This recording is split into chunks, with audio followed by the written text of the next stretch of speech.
Welcome to Sylvia Stingray. Hey guys, welcome back to my channel. It's me, Sylvia, your Yuri manhwa translator.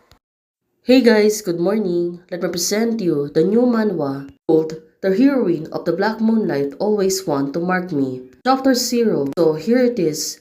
Let's read the story. My name is Kuyu. I read a lot of Yuri ABO novel while slacking at work. I woke up and found myself in a book. I even traveled through time and space to be the vicious female supporting character with the same name and surname as me.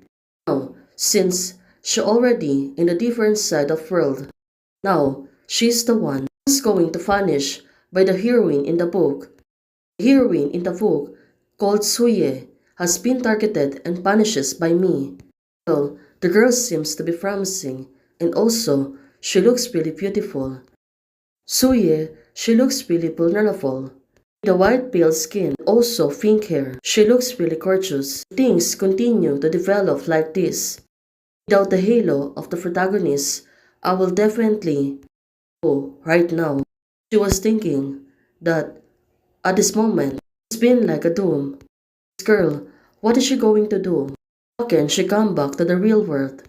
As of this moment, so I can only hug the heroine, Suye's tights tightly. So it turns out she have things for her.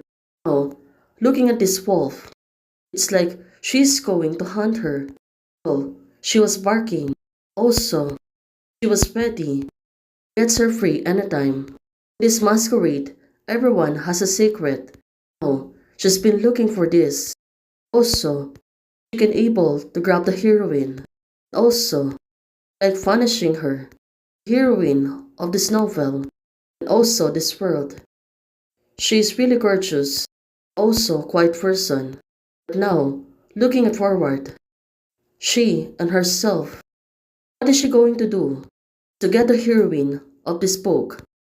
Since she is also gorgeous, how can she be with her? Also, she was acting like a master's toward the heroine.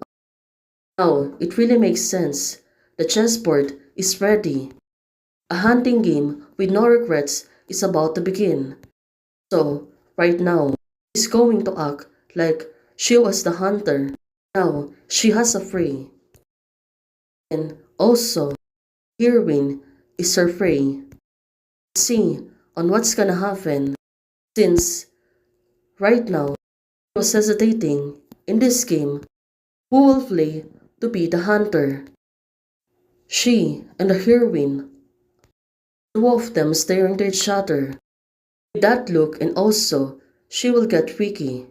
Let's so, whoever wins this game, who will be the prey that will be eaten? Now, the thing is, the word eaten itself, it's really different.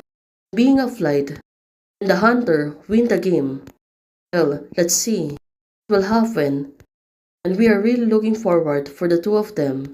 This new manhwa is called The Heroine of the Black Moonlight Always Wants to Mark Me. Well, guys, let's see what's gonna happen next. Seems that the story, it is really interesting. It's almost like a perfect heroine wants to possess me. With that kind of theme, an APO. Well, let's hope for a lot of good things that will happen on the future chapters. Hey guys, I will post chapter 1 and 2 later. Please wait for it. Hey guys, thanks for watching. If you like the video, please don't forget to like, share, and subscribe. Membership is already open. For those who want to support, you can support me by joining the membership or you can directly support me by Ko-Fi. Thank you, bye!